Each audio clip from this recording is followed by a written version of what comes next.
I am just thrilled to introduce the newest recording from the President's Own United States Marine Band.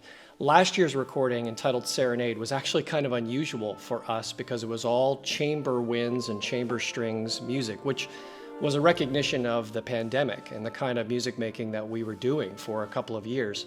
So I knew that getting back to this year's recording, I wanted to have the musical drama of the full symphonic band of the President's Own. And I always knew that the centerpiece of this album was going to be Karel Husa's monumental masterpiece, Music for Prague 1968. Karel's a Czech-American composer, and this work really is kind of a love letter in some ways to his native city before he emigrated to the United States. But it's also a documentation of the strife and difficulty that that great city has gone through for pretty much the entire 20th century, and specifically the Russian invasion of 1968, which was so difficult on the Czech people. We had the opportunity in the summer of 2022 to go to Prague and to perform this masterpiece for the Czech people and the Americans that were there. And it was probably one of the most emotional experiences I think we've had performing anywhere. When I thought about Karel's piece and what we could put around it, the word monument kept coming to mind over and over again. That it was a monumental masterpiece, certainly, but he writes into the music the sound of cathedrals, which in and of themselves are monuments, and just this being, the love of his city was a monument in and of itself. So I started to think, what could we put with Music for Prague that had this theme of monuments? And as the pieces started coming to mind, I realized that all of them were pieces that were either written or arranged for the President's Own by living composers other than Karel. And so that's how this album came to be, of monuments. The piece that begins the entire album is Kimberly Archer's Fanfare Politeia, which she wrote for the President's Own for the presidential inauguration of 2021. She wrote that piece actually in less than 2 weeks, which is insane to think about. And it's a monument to our government and to our American institutions and to the Constitution. Also on the album is Pulitzer Prize-winning composer Jennifer Higdon's Blue Cathedral, which is one of the most often played and popular orchestral pieces in the repertoire today.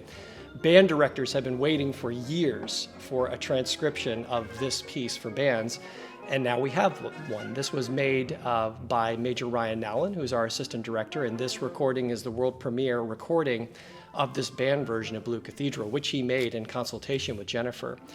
It's a really personal work. It is in and of itself a monument to her brother, who she lost many years ago. On the album also is music by James Stevenson. Jim has been a longtime collaborator with the President's Own for years. He wrote us the Symphony No. 2, which has been played all over the world now. And Jim, during the pandemic, wrote his first ballet for the San Francisco Ballet. And when he told me about the story, which was a story of two lovers from the early part of the 20th century, and told me how the music was going to take shape, which was going to be an homage to the music of that time, to the dance music of the Flappers, Charlestons, ragtimes, love songs. And the music is just so much fun. It's so emotional and so vibrant and so evocative of that period. And Jim is such a brilliant composer in channeling some of these styles from a bygone era. And the album is completed by the work of Michael Gilbertson.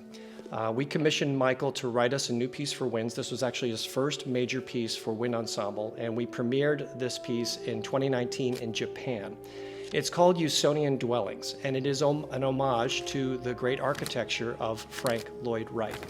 The piece is in 2 movements, Taliesin West and Falling Water, which were 2 of his most iconic buildings. He lived at Taliesin West for years, and of course everyone has seen pictures of Falling Water. And I have to tell you that this piece is a symphonic masterpiece. It is incredibly orchestrated, it's very emotional, it is a stunning showcase for the band, and it had to end this album.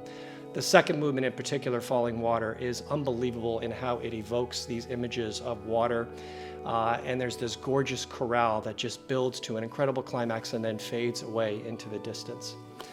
We are so proud of this collection of music, and I'm even more proud of the way my colleagues in the President's Own performed this music. We are so happy to put it out there. We hope that everyone enjoys listening to it just as much as we enjoyed bringing these pieces into creation and performing them.